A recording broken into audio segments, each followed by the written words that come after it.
Hey there, morning. I'm just going a little bit early this morning. It's 5 minutes before the scheduled time. Everything was going really well, so I thought I might as well hit the ground running and get into it before it gets too hot. I'm in a great location. As you can see, you probably saw a boat going past just a moment ago. I'm on the river in District 7, which is about 7 kilometres or so south of the city centre. So yeah, thanks heaps for joining in, whether you're live or watching on replay. I've made sure that I've kept the settings for the replay chat available for when you start to, if you're watching this during replay. So just in case someone mentions something. Just a reminder too that once this is done, once the live is done, you'll still be able to make comments in the comments section below. So yeah, hopefully you can, something will come up that's interesting for you, and feel free to comment there. Yeah, so I've finally got back to doing a live after all this time. I think it's been about 2 years at least, and there's a couple of reasons for that. One is I've found it difficult to keep a schedule of doing videos regularly. I really want to do one video a week, but I haven't been able to do that for various reasons. I like to do a lot of research for my videos. That takes time. Obviously, the filming of it takes a lot of time as well. So I've sort of come up with the idea that perhaps I'll do a couple of live videos a month, we'll see how this goes, and then in between do a video. So maybe then it'll bring me up to sort of 4 videos a month or something like that, hopefully. We'll see how this goes anyway. And also this format's a little bit different, of course. Yeah, it just means that I can be a little bit more casual. There's no editing. Of course, this goes straight up onto YouTube. And away we go, sort of thing. So yeah, thanks again for joining and watching, if you're watching this at a later date. Yeah, the location, pretty awesome. It's in District 7, as I mentioned before. It's a great little cafe on the river. I'm not sure if you can hear the boat going past, but there'll be boats going past here and there. Hopefully it's not too loud for you. It should be okay. I'm using the mic here today, so that should be good. You should be able to hear me pretty clearly. So yeah, and make sure if you get a chance, give me some feedback. Feel free to comment or to send me a message on things from the production of this video all the way through to, information about Vietnam.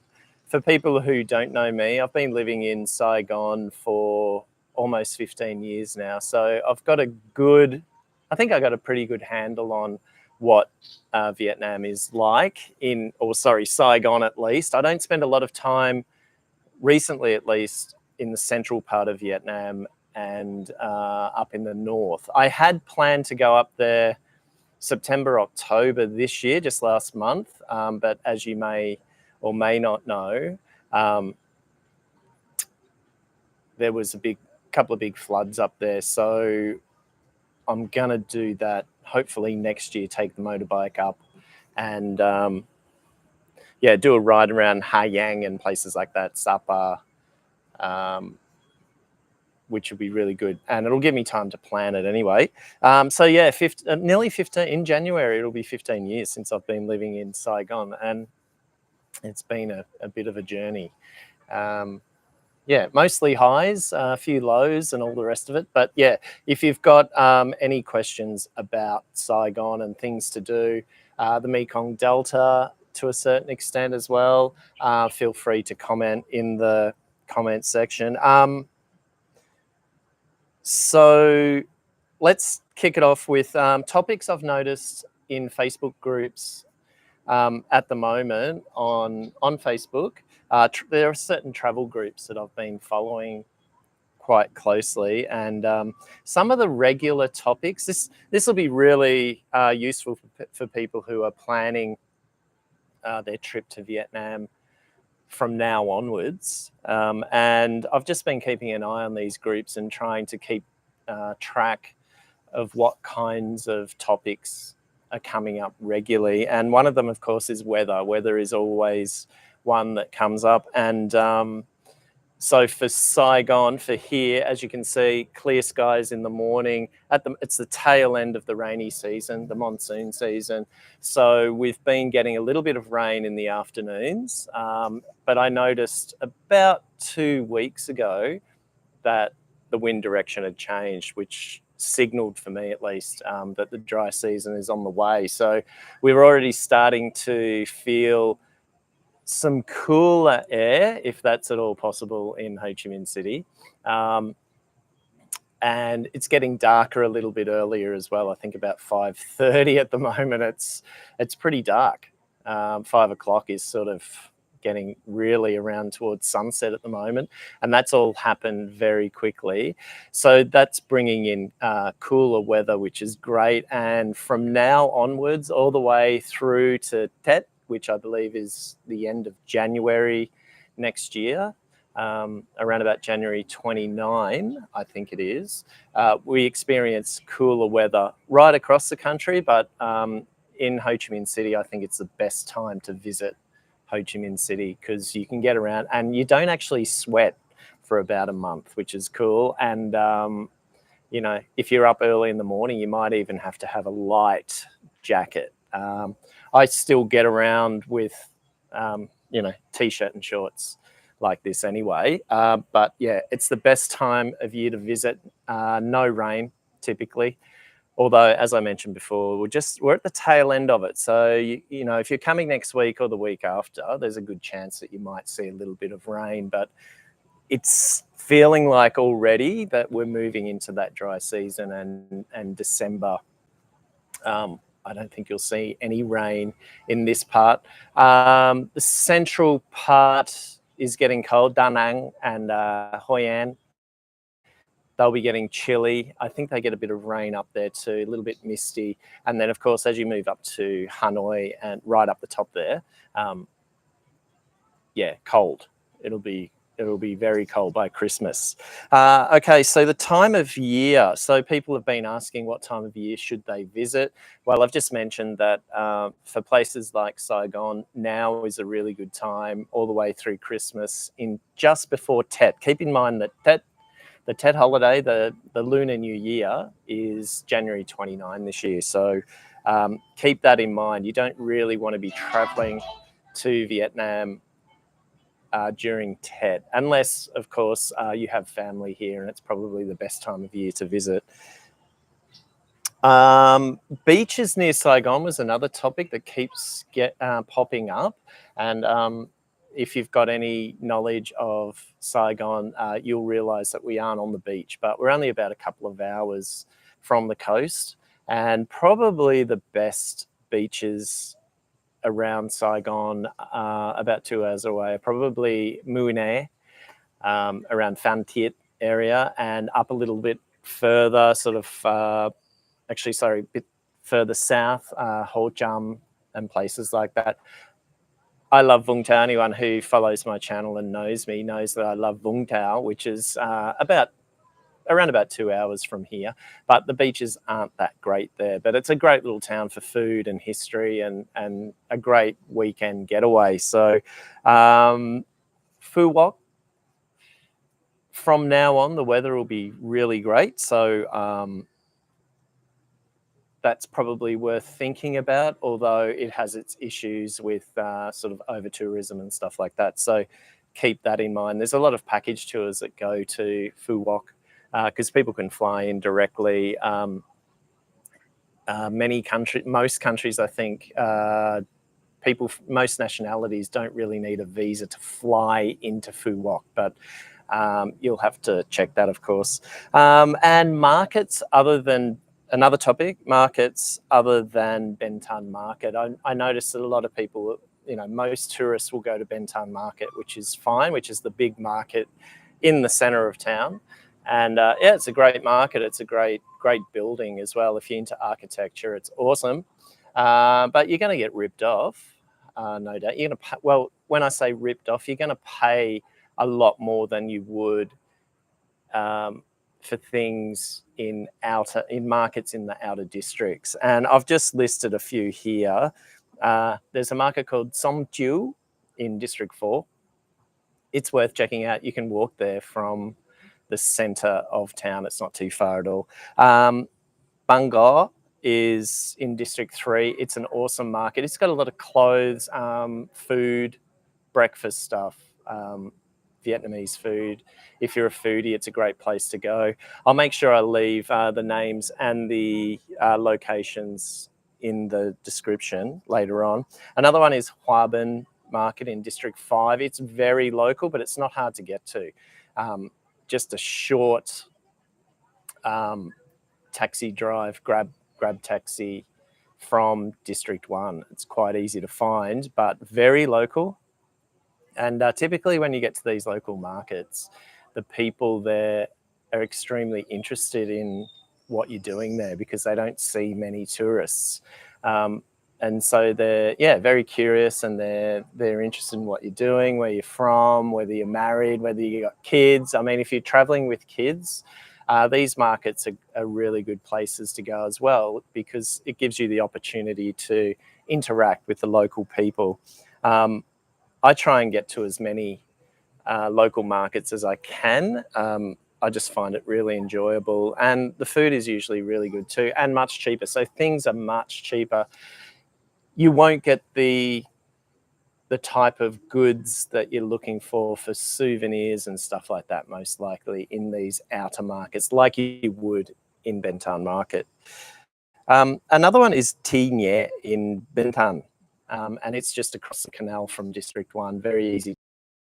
As I said, I'll make sure, I've got some notes here, so I'm just looking at these. I'll make sure I'll leave the names of those markets in the description once this video is done, and how to get there. So yeah, I really encourage you to, if you're coming to Saigon, hit up those markets. Perhaps go and check out Bến Thành Market and get your souvenirs for your friends and family back home.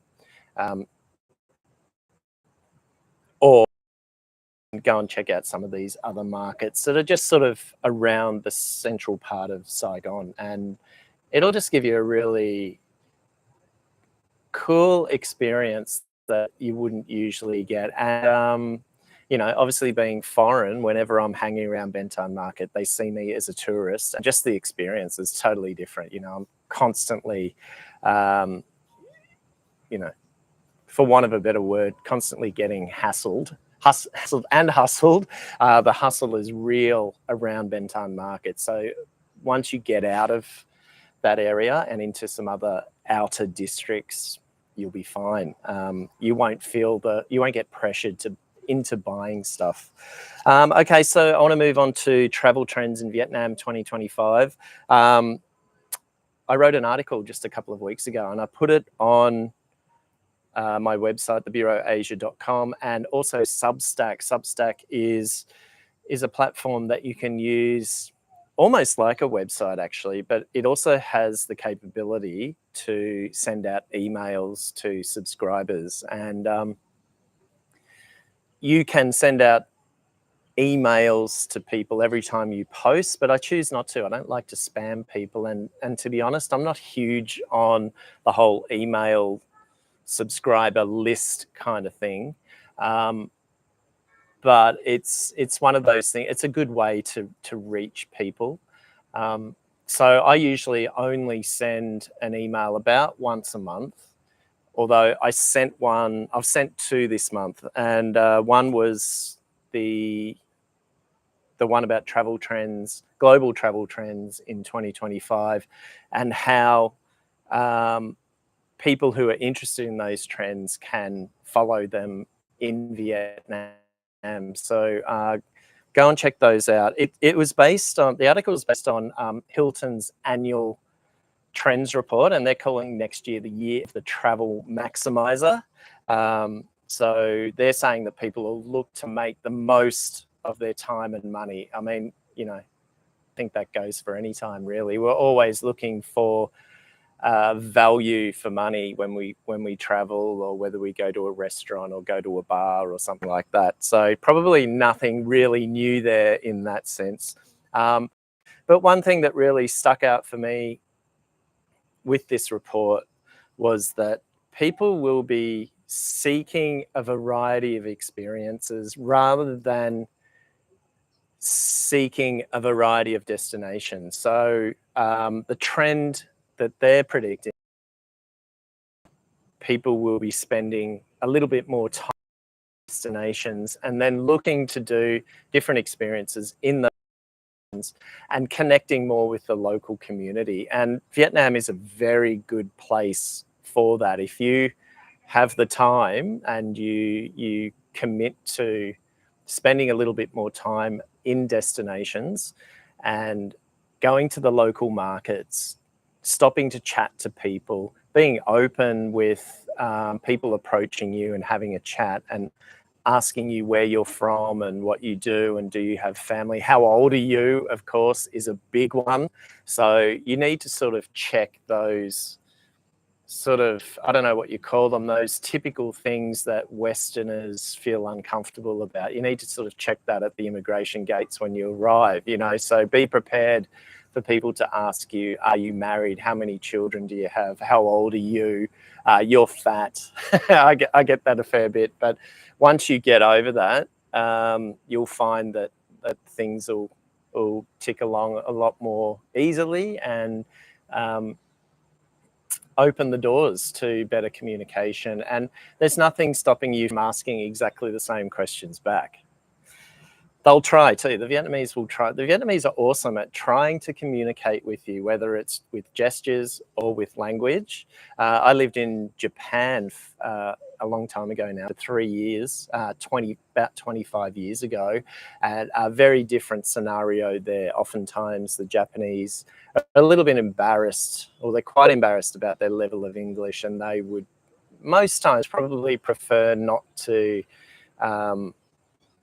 you know, try to answer your question. Whereas here, you know, they'll give it a go in whatever language, you know, body language and verbally. So yeah, make sure you sort of have a go at that, get into those local markets, get into those local areas. And so that's what the trends are going to be like next year.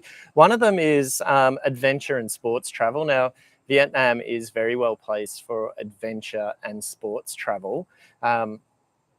You know, there's caving. Vietnam has the biggest caves, or the largest caves and deepest caves, I think, in the world. I haven't actually been there. I had an opportunity to go there years ago, but I didn't go, at Phom Nha.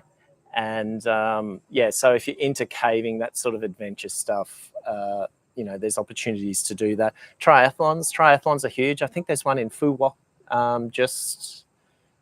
has it just gone, or there's one coming up? Maybe it's in December, and it's an Ironman 70.3, and there's one in Da Nang every year in May as well. So since I've been here, so in the past 15 years or so, I've seen a massive increase in people taking up these kinds of sports like swimming, cycling and running. You know, back then people weren't even really running on the streets. So it's really good to see. And so now we have 2 half triathlons, I suppose you'd call them, 70.3.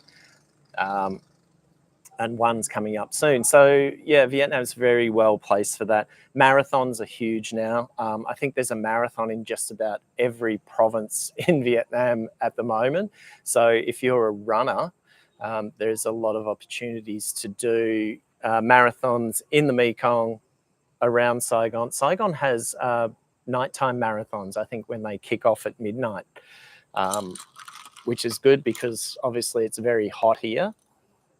I just need a quick drink.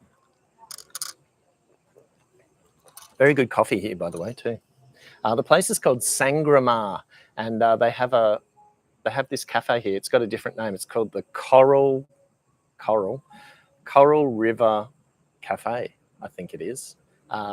And today, I was actually thinking today was going to be pretty busy here on a Friday. It's a Friday morning, about 8:15, and there's no one here. So it's absolutely beautiful. I wasn't going to give away my location because I love it. I wanted it all for myself. But if you're in D7, it's a really cool cafe to come.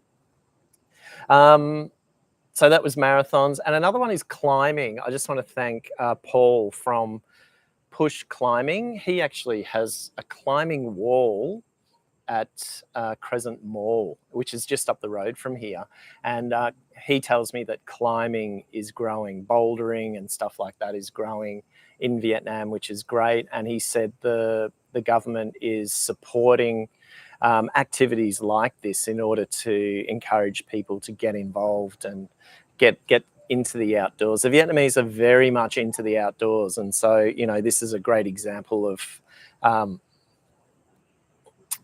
activities that you can do if you're planning a trip to Vietnam. Another trend is slow travel. So I think I touched on that just a moment ago, basically taking your time. So rather than doing sort of, you know, saying no, I guess, to bucket lists, hopefully it's sort of the end of this bucket list era where you do certain places. You know, I've done Saigon, I've done Hoi An, I've done Sapa, I've done Ninh Bình, for example, rather than coming to Vietnam that one time and, you know, it's a whistle-stop tour of a week or 10 days perhaps, or 2 weeks, you know, doing away with that and perhaps just staying in, you know, maybe it's the Mekong, staying in the Mekong for 10 days or 2 weeks and moving around the different towns and stuff like that. I feel like the Mekong Delta is a very untapped region of Vietnam that people should be really thinking about spending more time in. The downside about it is probably the transport options there. But if you're a little bit more adventurous, if you're a motorbike rider, if you're someone who's prepared to go in boats, big bridges are getting built all the time down there, so they're making it more accessible. I just think the Mekong is underthought of, I guess, as a destination in Vietnam. A lot of the attention is paid to places like Hoi An, obviously, Hanoi, and up north in the mountainous regions, central highlands, Dalat, for example, which I'm going to touch on in just a moment. But the Mekong has very interesting culture, great food, interesting terrain. Yeah, there's a lot there. There's a lot that goes unexplored, and unfortunately, a lot of the tours are just sort of these plug-in kind of tours that happen from Saigon, where it's like a day trip to Mito or to Ben Tre or somewhere like that, rather than people devoting a bit more time to going around that area. There's something like, I don't know, 20 million people who live down there. So it gives you an idea of actually how big it is, and the people are very diverse down there as well.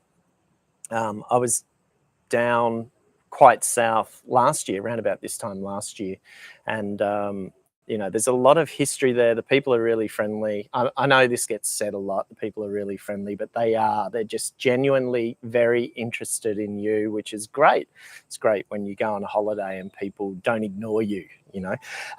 Okay, so yeah, so that comes down to things like connecting more with local people. Sustainable travel obviously is one. I mean, that comes up all the time. I don't actually really know what the definition of sustainable travel is. As we know, in Vietnam, it's probably a little bit, if you're someone who is very concerned about the environment and the impact that your travel will have on the environment in Vietnam, it's going to be probably difficult for you to really feel like you're traveling sustainably. It's not quite there yet, although it's coming up, and people are much more conscious of it. The younger generation coming up, the Gen Zs and Gen Alphas or whatever, once they become adults, they'll be much more aware of sustainability and sustainable travel. But, you know, you read the stuff from the experts, you watch the videos from the experts on sustainable travel, and you know, at the moment there's a lot of greenwashing going on and stuff like that. So I think, you know, for you, if you're concerned about sustainability, there's probably not a hell of a lot that you can do at the moment, except that maybe participate, you know, fly less, look into perhaps taking the train instead of flying to Hanoi. Build into your schedule the time needed to take the train to Hanoi, although it takes something like 30 hours or I don't know, something ridiculous. It's understandable why people you know, choose flying over taking the train in Vietnam. But you know, there are things like that you can do, perhaps activities like climbing, you know, going to Cat Tien National Park, which is just outside of Saigon, and doing things like more nature sorts of stuff. But of course the issue is transport and getting around. It's very difficult to be a sustainable traveller in Vietnam with the transport options at the moment. And I think aeroplanes are pretty much maxed out. Flying in Vietnam, there's, you know, planes are full constantly, and which I've got some figures here about that. According to one source in my article that I wrote the other week, Vietnam's back to about 95% of the levels of the inbound tourism levels of 2019 already. But I mean, that's one thing, but the other thing is domestic travel. And there's some phenomenal numbers. Like, the Vietnamese are great travelers.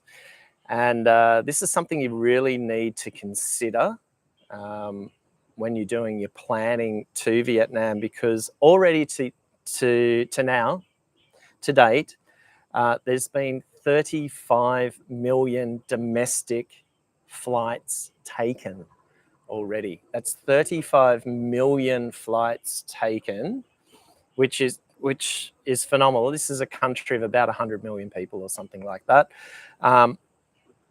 35 million till about, I think the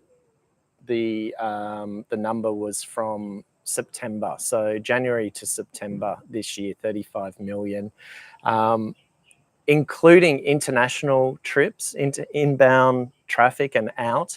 Vietnamese airports have dealt with approximately 55 million travelers. So definitely something to consider when you come here. I would say don't come at Tet unless you've got family here and you want to catch up with them. But the airports are full, the roads are full, and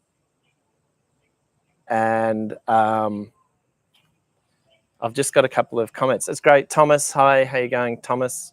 Thomas has just moved to Nha Trang, so it would be good to go there. Might do a live with him if you're free one of these days, Thomas.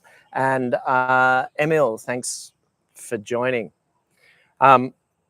But yeah, just keep in mind that probably by the end of the year, I don't know, I'm just guessing, you might be looking at about, I don't know, maybe 70 to 75 million trips. They talk about trips taken, and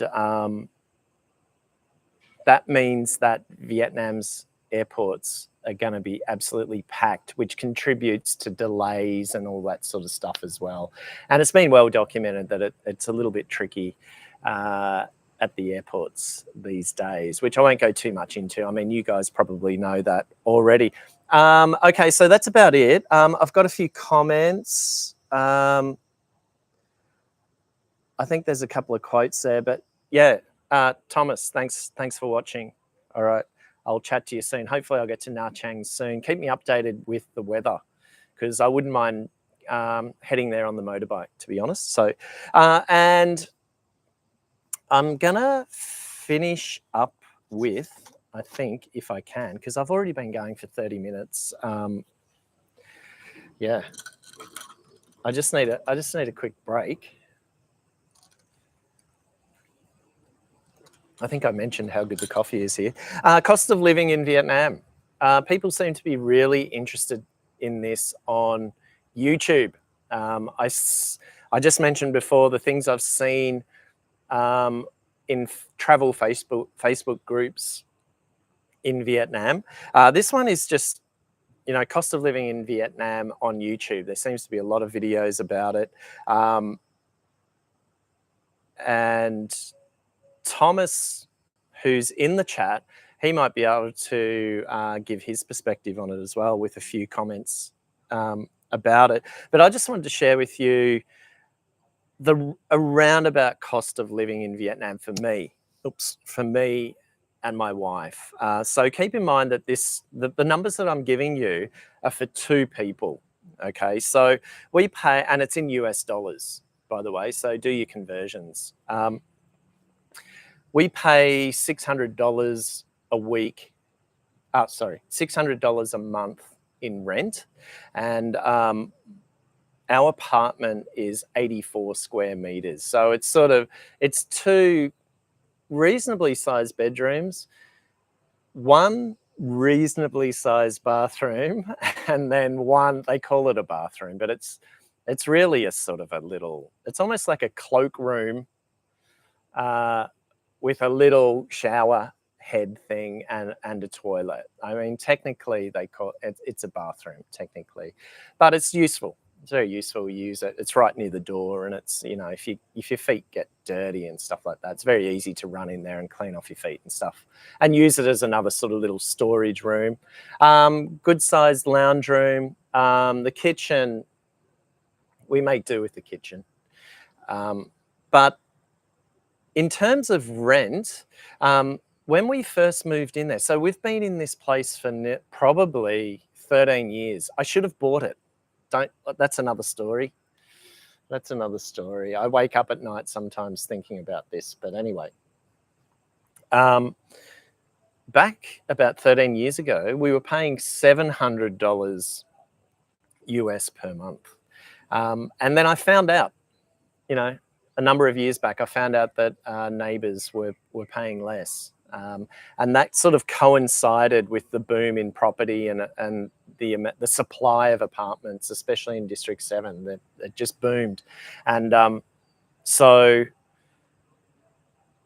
when our lease was up, I approached my agent and I said, look, I think it's fair that we should reduce the rent a little bit. So back down to $600 US per month, which I think is still very good value, but there are a lot of other apartments that you can get cheaper.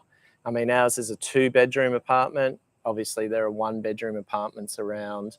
I don't really know what they're going for at the moment, but there are lots of really good deals to be had in terms of rent. So if you're thinking about coming here, also if you're thinking about coming here, maybe you've got a visa for 90 days or something, there might be an option for things like serviced apartments and stuff like that are good value, especially in Phu My Hung and District 2, Thao Dien.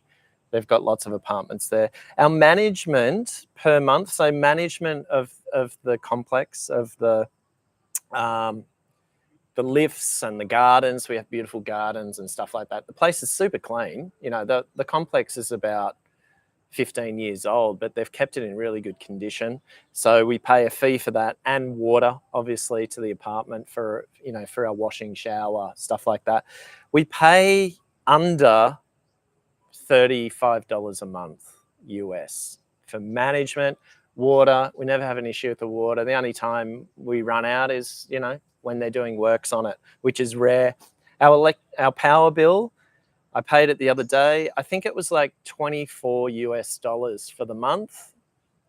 There's obviously only 2 of us, so and no kids, and we don't use an aircon much. And from now onwards, through to through to the next rainy season, we won't be using our aircon, and our apartment it has a really good aspect. So we get the morning sun this time of year, and then the hot sun is behind the building.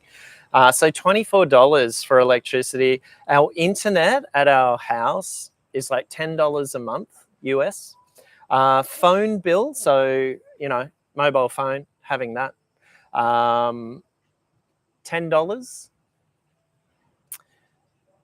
Of course, internet access at all the cafes and that is free. So if you're out and about in town, if you're traveling, you can just pop into a cafe and it's free. It's usually really good.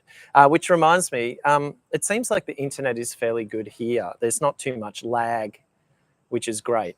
That can be a bit of an issue, but there's a little bit of a lag. So apologies for that, but I can't do anything about it. You've got a great view anyway. Drinking water, obviously you don't drink out of the taps here, unfortunately. It's actually weird for me now to drink out of a tap and to trust drinking out of a tap. I was in Singapore about a month ago, and I got up in the night and realized that there were no bottles of water in the little refrigerator, and then I went, oh yeah, that's right, you can drink out of the tap. And I was still pretty hesitant. It was kind of weird. I've changed in that regard. We spend about, how much do we spend? We spend about $20 US a month on drinking water. We use it for drinking and cooking. I still don't trust it in terms of the amount of metals that may be in it, or it's filtered and all that sort of stuff. But the tap. I'm talking about the tap water. The water, if you drink the tap water, you're going to be probably okay. We clean our teeth with it and all that sort of stuff, and wash with it and all that. But in terms of cooking, I don't, if I'm boiling potatoes or whatever, I still prefer to use the bottled water for that. Parking is free at our apartment. Grab taxis, I don't know, $2 to $3 from here to District 1 every time I go into town. I mean, if I'm going out, which I rarely do anymore, if I'm going out for a drink or something like that, getting in there is not a consideration in terms of cost. It's like $3 US to get me 10 kilometers or something. Not even that, 7 kilometers or something like that. And it's just so easy now. Thomas, I think, DJ Dan, 73 morning, a bit early, Matt. Yeah, actually, I'm an early riser. I'm usually up pretty early. It's just the setting up of all the equipment, and I've got crap everywhere, and I rode the motorbike here as well. And the motorbike I've got at the moment is not one of the little scooter type ones. So I've got the backpack, and I'm juggling the camera and all the rest of it. Anyway. First world problems, third world problems. I don't know what it is, but I managed to get here on time, and thanks for joining the chat. Thomas says rent in Nha Trang is shockingly low. Yeah, nothing saves me more money than having a Vietnamese wife that cooks though. Very good point in terms of, now I don't have a Vietnamese wife, Thomas, but my wife's Filipino and she's an excellent cook. So usually on a Sunday, we'll go to the local market. And I think I was going to mention something about food, the cost of food. I mean, it's well documented, isn't it, that eating in Vietnam is very cheap. But look, to be honest, I can't eat Vietnamese food every day for every meal. I like to mix it up. Same in Australia as well. I never ate Western food every meal for every day of the week. So we mix it up a bit, and so we'll eat outside a little bit. So if you go to a Western restaurant, of course, it's going to cost you quite a little bit more. If you go to a Vietnamese style restaurant, it's going to be more expensive, obviously, than street food and market food and stuff like that. Typically, you might go out for breakfast and spend, what, 30 to 40,000 on a bowl of pho, a café soda, which is, you know, give or take 15 to 20,000. So you might spend, you know, $2 to $3 on breakfast, max, US, that is maximum, you know. So that's pretty good, but not too far from where we live. It's a walk. So on a Sunday morning, we'll get up, walk to the local market, which is about 3 kilometers away.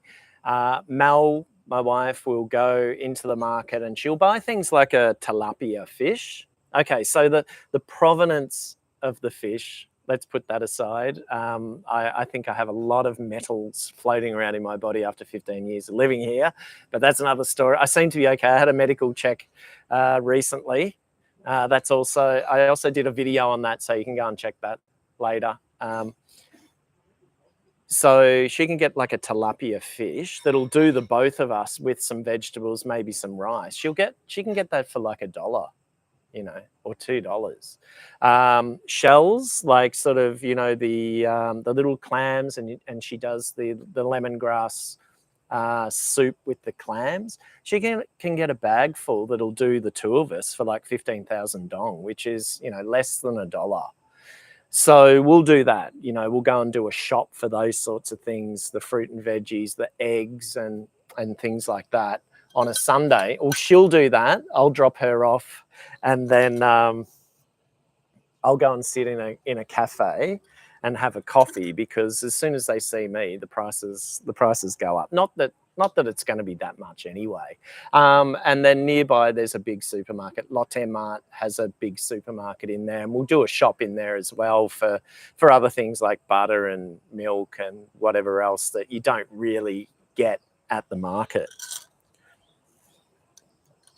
So yeah, Thomas, I totally understand what you mean, and you know, the savings you can make on rent and food compared to where we come from is astounding, really, and it's a big part of what keeps us here as well. Sorry, I'm going on a bit. This has been going on for 40 minutes, so sorry about that. You can once I finish the stream, I'll go through it and I'll chop it up into chapters, and people can skim through it. Fuel. Yeah, I spend about $5 a week on fuel, and I cover a few kilometers. You know, I might cover, I don't know, 150 kilometers a week, maybe 150, 200 kilometers a week, which probably in Western, you know, in Australian terms, that's not too far, is it really? But all my trips are generally pretty short trips of, you know, 5 kilometers here, there, and that. I like to really get around at least once a week. I like to get on the motorbike and hit up districts that I've been neglecting. I was talking to someone recently about how I've been trying to spend more time in districts and neighborhoods that I've neglected over the years, for whatever reason. I mean, you tend to get into that little bubble, don't you, and sort of go to places that you're used to going to, and some days you just don't want to get lost, you know, especially in the rainy season. Whereas now, with the change of the season, I'll probably be out and about a lot more. But it's usually at least once a week or something like that out. I'll just go to the chat here. Emil Sinclair, well, what am I doing struggling in an indefinite housing crisis? Although I understand $600 for housing for the locals there must be a fortune. Yeah, really good point. I don't know where you're from, Emil, but perhaps from Australia, yeah. Yeah, $600 US. If you're making more than what the local wage is. I don't know, Thomas lives here in Vietnam. He might be able to correct me on this, but I believe the average salary is around about $300 or $400 US. I haven't checked that up. It might be something. Oh, Canada. Okay, cool, Emil. Hi from Canada, to Canada. Yeah, as you say, Emil, yeah, $600 is quite a stretch for most locals, but keep in mind that oftentimes they'll live in multi-generational households as well, so they can keep costs down. Oftentimes they'll own the house as well. Although Ho Chi Minh City is very much a migrant city, I always say to people, I've never found out the numbers, but I always say to people that it feels like only 50% of the city are actually from here. My Vietnamese language is still rubbish for someone who's lived here for a long time. It's an ongoing concern. I am working on it and I try to improve all the time. But I'm at a point where I can hear the difference definitely the difference between the north and the south. And especially in District 7, I hear a lot of northern accents. So come Tet time, the Lunar New Year time, the city generally empties out, and it's a real indication of how this city is a very migrant type of itinerant, I suppose, is probably the best way to describe it.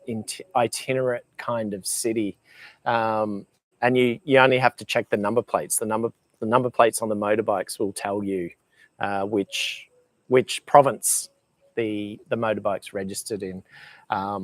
So oftentimes people living here, they'll be making a pretty low wage, but they'll be living in sort of dorm housing, workers' housing spaces, and there's a lot around District 7, believe it or not. Yes, so, okay, I better keep going. I don't want to bore you guys too much. Okay, DJ Dan, Vietnamese middle class, white collar salary living. My staff started at 400 all the way. Okay.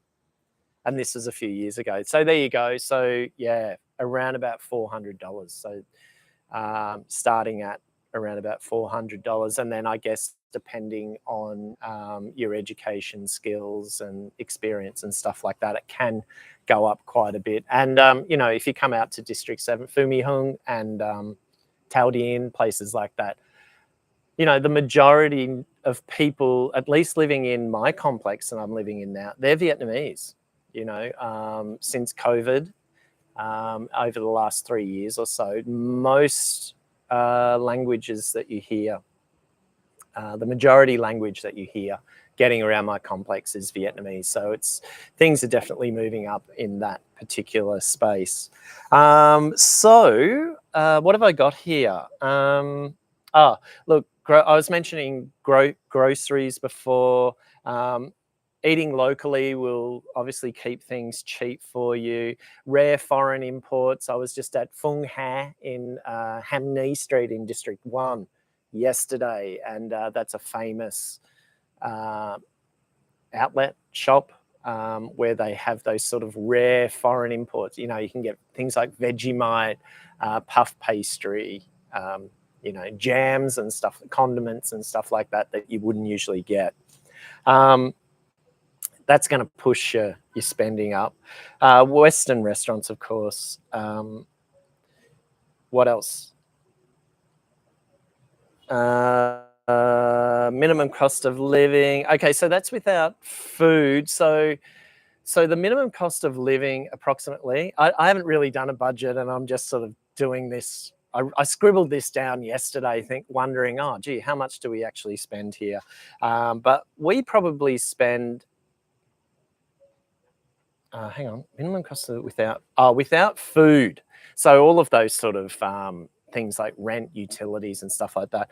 Mal and I probably spend about $700 US a month, which is pretty good, I think. I have no idea on food. Maybe that's a little project for me for the next live stream, whatever that's going to be. I'll let you know. I'll do budgets on food if you're interested in that. But we could definitely cut back significantly. We overeat. And we're very conscious of trying to lose some weight at the moment as we get a bit older. And I don't go out as much anymore. I don't drink a lot. So, health insurance. Health insurance is covered by Mel's employer. So I'm included on that as well. So that's really good. So in total, My question was, could someone live in Vietnam on $1,000 per month? And I said, I've written here most definitely. And as DJ Dan said, you know, locals do it. Locals can do it. So why can't we? So yeah, but yeah, $1,000. I think that would be all right. You would just not probably go out much and eat at Western restaurants and stuff like that. I don't envy people with kids in that sense. I love kids. I would have loved to have had my own kids. We don't have kids. Educating kids is expensive and feeding them and all that. So it would be interesting, Dan. I think Dan, you've got a kid. I think if it's the Dan I'm thinking, you might be able to share with us some of the expenses that you spend. Emil, can you talk about health insurance? Are there Western options like Manulife and Sun Life there? Yeah, there's a lot of health insurance providers. I can leave some links in the description for you. I think the one that we are under, that my wife's employer uses, is, I don't know the terminology so well. I think it's underwritten. Is that the right word? It's underwritten by Balviet Insurance. But I'll leave a few links there of providers for you so you can check them out. Give me some time to get back home today. So this afternoon, Vietnam time, I'll make sure I have some links for you so you can follow up on that. When I had a real job, when I had a salaried job at a university here, obviously they covered it for me, which was great. They gave me full coverage in Asia, I think it was. And if I wanted to travel to places like the States and stuff like that, I had to get another policy, which was back then it was about $1 a day. I'm talking about 10 years ago. It's about $1 a day. So 30 bucks a month for your travel insurance or whatever to cover that different region. But when I left my regular sort of job, I wanted to keep the policy that I had. And at that stage, so yeah, for quite a number of years, I was paying about $800 a year, which covered me for just about everywhere except the US. I'm not sure about Canada. Might be North America, to be honest. I'm not sure, but it definitely didn't cover the US. So I was spending about $800 a year US on health insurance. Now I ride a motorcycle, so it just gives me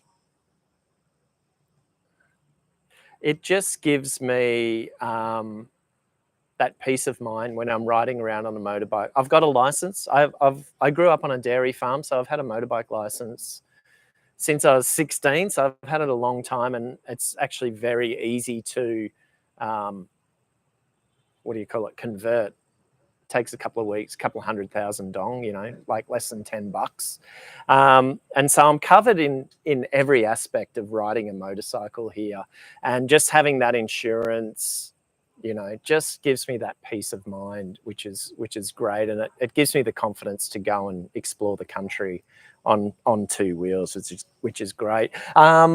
All right, I should really sort of start to wrap this up. I'll just go through the chat a little bit. Thomas, good question. Do you budget for Vietnamese lessons or study yourself? Over the years, I've studied, officially, in organised courses with a school probably 3 or 4 times over the years. Most recently was at the beginning of this year, the first few months of this year. At the end of last year, actually, I was just fed up with my level of Vietnamese, and just thought I need to do something about it. And I happened to come across a school in District 7. I don't know. When I say a school, it's sort of like a little shop house, and a lady who's a qualified teacher and has the business. She had a few teachers and stuff like that. So I used to drop Mel at work, and then twice a week go to lessons, which I loved. But it added up in cost.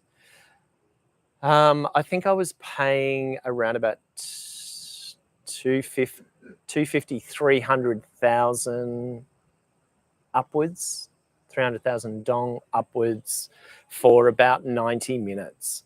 But so that's, sort of getting up there. It's sort of $15 or something. I'm not too sure. I'm not sure of the calculation at the moment. But it was one-on-one. They kept wanting me to do group sessions, maybe with 2 or 3 other people, but I just didn't want to put that on them. I didn't want them to listen to my standard of Vietnamese. So I would say that Thomas, you have a Vietnamese wife anyway, so you're pretty lucky. At the moment, I'm studying by myself. I've been through about 3 books recently. I'm on the hardest book at the moment. You would probably need to do about, I think 3 lessons a week would be enough at about an hour each, or 2 lessons at about 90 minutes each. So you can have a little bit of a break. I've found that 45 minutes each time for me is enough. So you'd probably want to budget if you could budget $1 million dong, maybe a week, 750,000 dong, somewhere between 750,000 to $1 million dong a week, perhaps, on your Vietnamese lessons and stuff like that. I think that would be reasonable. It depends on what you're doing as well. But for me, twice a week was pretty good, I think. And I saw gains very quickly. For me, it's pronunciation. Pronunciation is just, it's ridiculous. It's so hard. So that's, at least you, Thomas, you can go and do your classes, do the things that frustrate your wife when you're trying to learn stuff from her. You wouldn't have to pester her, and then come back from your lessons and get her to correct you on your pronunciation constantly. Yeah, but in the new year I'm going to go back to that. Okay, so thank you, Emil. Thank you for joining. Yeah, I'll make sure I'll leave more information in the description. DJ Dan, International School. Yeah. He's referring to schools for kids, international schools. Unless you're on a decent wage, then it's tough, especially as kids get older. $15,000 to $30,000 a year to educate one kid in an international school in Vietnam at the moment. Though there are more options now. Quality education facilities are questionable, though. Yeah, it's a really good point. Thanks, Dan, for that comment, because having kids in Vietnam is something I have no experience of, obviously. So thanks for that, Dan. And yeah, final couple of years of high school, I've heard that it can cost you $30,000 US per kid. So I think what we see in Vietnam is that a lot of what we would call expats will go back to their home country. I think more than not, they'll go back to their country, and places like Australia where the kids go to a public school for free, essentially. So you see a lot of that. They'll stay until their kids get to primary school age, or a little bit, or when they have to join high school. I don't know, Dan, you would be a really good one to comment on, I guess it's case by case, family wise and stuff like that, and what you think. There are a lot of people here who let their kids go through the Vietnamese system. I don't know how they fare, but I mean, the great thing is they become bilingual and they become more culturally aware and all that, all the good stuff. about going to school in Vietnam. Yeah, it's an interesting one. I'd like to learn more about it. Okay, so finally, I need to wrap this up. I've been going for an hour, and probably my camera will time out at some point. Dalat. I'm off to Dalat next Thursday. I'm thinking about doing a live from Dalat. I might try and find a nice cafe with a view, so you can, you can look off into the distance if you want to watch me talk about this stuff. But yeah, if you've got, I've been asking people in my group. I've got a Facebook group called the Bureau Asia. I've been asking people to add places that they recommend in Dalat or just outside of Dalat, because I'm going to rent a motorbike. So Mel and I will be able to go out on the outskirts of Dalat. So yeah, if you've got any ideas for us to check out, we're going for 3 nights. We're going to fly there. We're not going to take the sleeper bus. I can't sleep on those buses anyway. I sleep with one eye open, watching the road. Yeah, so really looking forward to that. I may do a live from there. I'll see. Depends on how difficult it is for me to take all my equipment. If not, I might come back and do a live and tell you all about it. So that's it. Thank you for watching. This has gone way over time. I think I may have rambled on a little bit. But as I said, I'll make sure when I get back home, I might try and divide it up into chapters. So if you share it with anyone, you can point out the sections that are relevant to them. I don't expect you to watch it all. Thanks heaps for watching. Okay, all right, Emil, please do it early your time, because I'm usually finished work when it's early for you. Okay, cool. I'll go home in a bit. I've got to have breakfast. I haven't had breakfast yet. I'm going to have they have pho here. It's pretty good. It's okay. It's not too bad. Not as good as the coffee. I recommend the coffee though. It's a great little spot.